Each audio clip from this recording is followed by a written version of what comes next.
Without benefit of clergy. Before my spring I garnered autumn's gain. Out of her time my field was white with grain. The year gave up her secrets to my woe. Forced and deflowered each sick season lay in mystery of increase and decay. I saw the sunset ere men saw the day. Who am too wise in that I should not know? Bitter Waters. 1. But if it be a girl? Lord of my life, it cannot be. I've prayed for so many nights, and sent gifts to Sheik Bald's shrine so often, that I know God will give us a son, a man-child, that shall grow into a man. Think of this, and be glad. My mother shall be his mother, till I can take him again, and the mullah of the Patan Mosque shall cast his nativity. God send he be born in an auspicious hour. And then thou wilt never weary of me, thy slave. Since when hast thou been a slave, my queen? Since the beginning, till this mercy came to me. How could I be sure of thy love when I knew that I had been bought with silver? Nay, that was the dowry. I paid it to thy mother, and she buried it, and sits upon it all day long like a hen. What talk is yours of dower? I was bought as though I had been a Lucknow dancing girl instead of a child. Art thou sorry for the sale? I have sorrowed, but today I am glad. Thou wilt never cease to love me now? Answer, my king. Never, never, no. Not even though the Memlog, the white woman of thine own blood, love thee? And remember, I have watched them striving in the evening. They are very fair. I have seen fire balloons by the hundreds. I have seen the moon, and then I saw no more fire balloons. Amira clapped her hands and laughed. Very good talk, she said. Then, with an assumption of great stateliness, it is enough. Thou hast my permission to depart, if thou wilt. The man did not move. He was sitting on a low red lacquered couch in a room furnished only with a blue and white floor cloth, some rugs, and a very complete collection of native cushions. At his feet sat a woman of 16, and she was all but all the world in his eyes. But every rule and law she should have been otherwise, for he was an Englishman, and she was a Muslim's daughter, bought 2 years ago before from her mother, who, being left without money, would have sold Amira shrieking to the Prince of Darkness if the price had been sufficient. It was a contract entered into with a light heart, but even before the girl had reached her bloom, she came to fill the greater portion of John Holden's life. For her and the withered hag her mother, he had taken a little house overlooking the red-walled city, and found, when the marigolds had sprung up by the well in the courtyard, and Amira had established herself according to her own ideas of comfort, and her mother had ceased grumbling at the inadequacy of the cooking places, the distance from the daily market, and at matters of housekeeping in general, that the house was to him his home. Anyone could enter his bachelor's bungalow by day or night, and the life that he had led there was an unlovely one. In the house in the city, his feet only could pass beyond the outer courtyard to the women's rooms, and when the big wooden gate was bolted behind him, he was king in his own territory, with Amira for queen. And there was going to be added to this kingdom a third person, whose arrival Holden felt inclined to resent. It interfered with his perfect happiness. It disarranged the orderly peace of the house that was his own. But Amira was wild with delight at the thought of it, and her mother not less so. The love of a man, and particularly a white man, was at best an inconstant affair, but it might, both women argued, be held fast by a baby's hand. And then, Amira would always say, then he will never care for the white Memlog. I hate them all. I hate them all.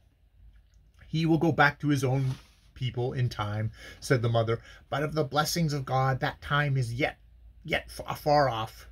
Holden sat silent on the couch, thinking of the future, and his thoughts were not pleasant.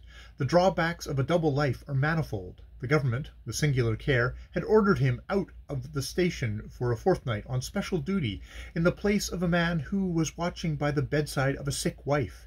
The verbal notification of the transfer had been edged by a cheerful remark that Holden ought to think himself lucky in being a bachelor and a free man. He came to break the news to Amira.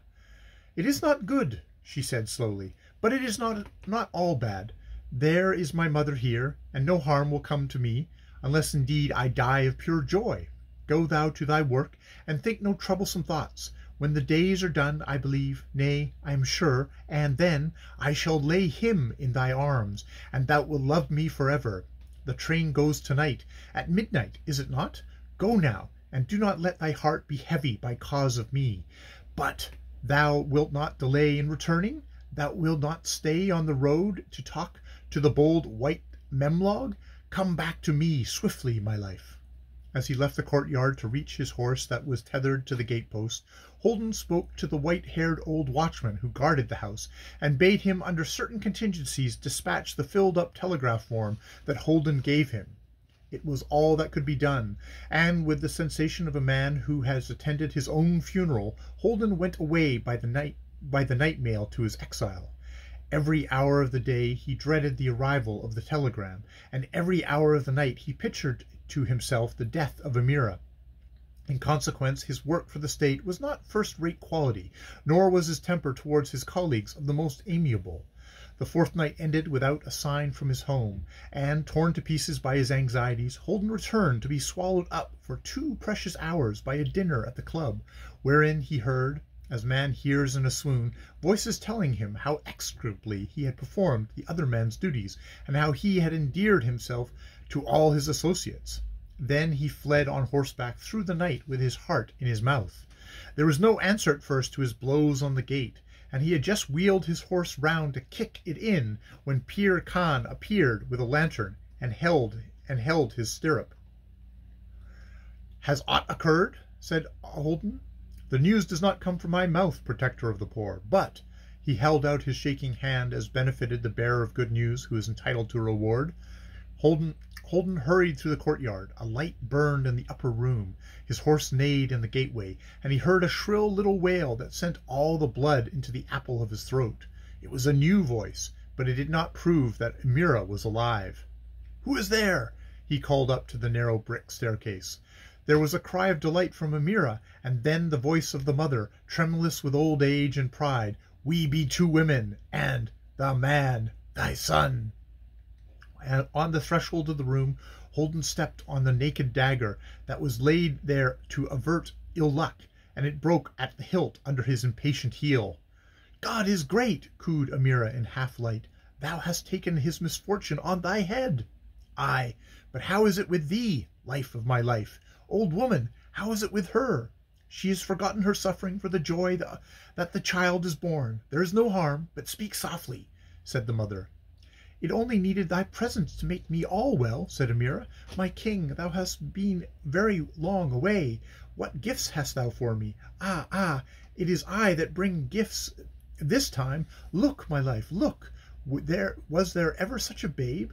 Nay, I am too weak even to clear my arms from him."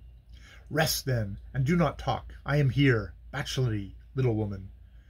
"Well said, for there is a bond and a heel rope, Picharil, between us now that nothing can break. Look, canst thou see this light?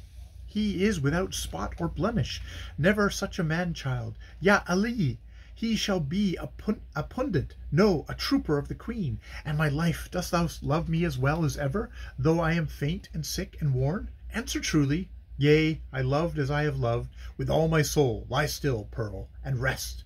"Then do not go. Sit by my side here, so. Mother, the lord of this house needs a cushion. Bring it." There was an almost imperceptible movement on the part of the new life that lay in the hollow of Amira's arm. "Oho!" she said, her voice breaking with love. "The babe is a champion from his birth. He is kicking me in the side with mighty kicks. Was there ever such a babe? And he is ours, to us, thine and mine. Put thy hand on his head, but carefully, for he is very young, and men are unskilled in such matters." Very cautiously, Holden touched the tips of his fingers to the downy head. "He is of the faith," said Amira. "For lying he—" "Yeah? Okay.